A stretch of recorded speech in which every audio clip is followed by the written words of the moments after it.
E ainda falando sobre notícias, hoje o nosso Revista Maranhão vai abordar um assunto bastante interessante e olha, gente, em muitos momentos e muitas ocasiões de verdadeiro pavor. Isso mesmo.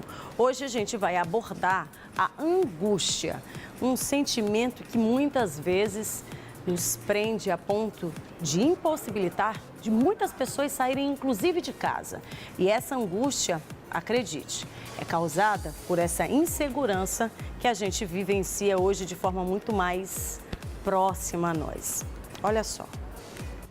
Quem nunca se sentiu agoniado ou angustiado com alguma situação ruim ou de alguma escolha difícil? Pois é, situações de angústia ou medo têm rondado a vida desta jornalista. Recentemente, a jornalista que prefere não revelar o nome foi assaltada e ainda sofreu ameaças dentro do seu próprio carro. Eu fui no supermercado sacar R$ 400, saquei, entrei no carro, com os vidros já todos abertos, guardei o dinheiro, virei, liguei o carro, fui saindo e virei para olhar se vinha carro para poder sair. Nessa que eu virei, quando eu voltei, o meu rosto voltei para olhar, o cara já estava do meu lado, pá, fechando a porta com uma faca. Tudo muito rápido. Muito rápido. Eu comecei logo a chorar. E aí ele disse, vambora, só xingando, só vagabunda, piranha, bora vagabundo, tu vai me deixar agora ali. E no celular com outro, certamente tinha um de moto seguindo para ver se realmente ia deixar ele onde ele queria. Já foi logo pedindo dinheiro, não mexeu o cartão nada, só o dinheiro. Me dá o dinheiro, tu vai me deixar ali. No caminho, fui pela Litorânea, Camboa, Anjo da Guarda. Ele me largou lá no Anjo da Guarda. Aliás, ele pediu pra deixar no Anjo da Guarda, né? E aí, no caminho, ele foi falando uma frase que ficou guardada, né? Ele olhou, eu tenho um sapatinho no carro pendurado, e aí ele disse assim, tu tem filho, né, vagabunda? Eu falei, tenho, gritando, chorando, né? E ele, só não vou te matar porque você tem filho. Aí, assim, mas assim, no percurso, na cabeça a gente vê o quê? Esse homem vai me usar, vai me matar, me jogar aí minhas filhas, não vou olhar nunca mais. Só isso que vem na minha cabeça. Meu telefone tocou nessa hora, ele não deixou atender, lógico, nem eu ia atender. Na minha cabeça tava, vou fazer tudo que ele mandar, até a hora que ele me soltar, para eu poder ir para casa. Isso durou 40 minutos. A jornalista, que teve que enfrentar um longo percurso de medo, teve que voltar à vida normal, mas disse que não tem sido fácil. Eu fiquei uns 2 meses sem pegar no carro. Eu olhava pro carro, vinha na minha cabeça os bandidos dentro do carro. Então eu fiquei um bom tempo sem andar de carro. E até hoje, isso serviu também porque eu era desligado. Deixava o vidro aberto, bolsa aberta do lado. Já melhorei nisso, já entro no carro, já fecho logo. Não espero travar, a porta travar automaticamente, porque demora um pouco, né? Já fecho os vidros e minha bolsa já boto embaixo. A vida corrida do dia a dia tem exigido muito de quem sai às ruas e precisa trabalhar. Tem que resolver as coisas, tem que sair para... a vida continua, mas aí a gente tem que ter aquela cautela sempre ficar olhando por onde anda,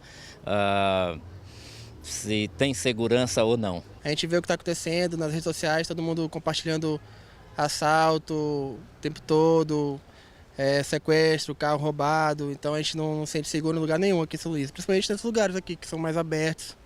A gente para o carro e fica preocupado de a gente voltar e se vai ter segurança, se vai ter alguma pessoa por perto, a gente fica logo se precavendo, né? Mas o medo de assalto ronda as pessoas e é necessário combater a angústia para não ter problemas psicológicos. Uma pessoa que sofre um assalto, quer dizer, que passa por uma experiência dessas, ela pode apresentar algumas questões emocionais que podem vir a interferir na vida dela.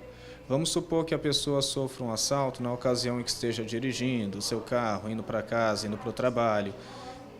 A depender de como seja a experiência para ela, do quão aversiva venha a ser, ela pode vir a ter até mesmo dificuldade de entrar num carro de novo. É possível até que com o tempo ela vá se habituando e vá conseguindo, né, dirigir o carro dela com o tempo, ela vá espontaneamente se habituando àquilo. Mas pode ser uma grande dificuldade, por exemplo, em princípio, porque no passado o carro ele esteve pareado a uma experiência muito ruim, né, de a pessoa ser assaltada e, em função disso, né, a própria experiência de entrar no carro de novo pode ser bastante difícil, porque ela pode vir gerar reações emocionais desagradáveis, tais como as reações que a pessoa pode ter sentido na ocasião em que foi assaltada. Então, ela pode ter muita dificuldade nesses momentos. Ela pode desenvolver algum tipo de síndrome? Sim, ela pode desenvolver, por exemplo, uma fobia, né, com relação àquilo ali, né? Da mesma forma, por exemplo, que uma pessoa pode ter ou desenvolver medo de avião em função de certas experiências ruins que a pessoa teve em viagens, talvez viagens com muita turbulência, e isso pode influenciar, né, o comportamento futuro da pessoa, de modo até ela evitar entrar num avião. Assim como tem gente que tem medo de elevador em função de algumas experiências ruins, como, por exemplo, um dia o elevador ter parado, né? Por analogia, o que acontece na ocasião de um assalto pode gerar, né, certos subprodutos, entendeu? Reações emocionais fortes que a pessoa vem apresentar no futuro diante de um contexto que, de alguma forma, lembre, né, a ocasião do assalto. Tipo, eu falei, né, pode ser uma dificuldade para uma moça que foi assaltada no carro dela, né, entrar no carro de novo, dirigir de novo, porque isso evoca, por exemplo, pensamentos referentes ao que aconteceu no passado, e a pessoa ser tomada por reações emocionais muito desagradáveis que ela certamente manifestou na ocasião do assalto. Isso pode ser trabalhado, por exemplo, mediante psicoterapia, entendendo, sobretudo, que a pessoa ela precisa, com o tempo, apresentar uma habituação em relação àquilo, né? Porque, afinal de contas, né, a gente vence os nossos medos ou minimiza, né, se expondo, né, aquilo que nós tememos. Se não houver essa exposição, né, não tem jeito. A nossa tendência vai ser mesmo, né, de nos esquivarmos daquilo que é a fonte, né, do medo para a gente. E sobre esse assunto que a gente colocou e que você viu aí nessa reportagem que a gente acabou de exibir, é que nós vamos falar hoje do tema principal do nosso programa, que é sobre a insegurança, né? A insegurança que muitas vezes é causada por um problemaço como esse, que é a insegurança que a gente vive hoje na nossa capital, em todo o nosso estado. É um problema aí que é geral.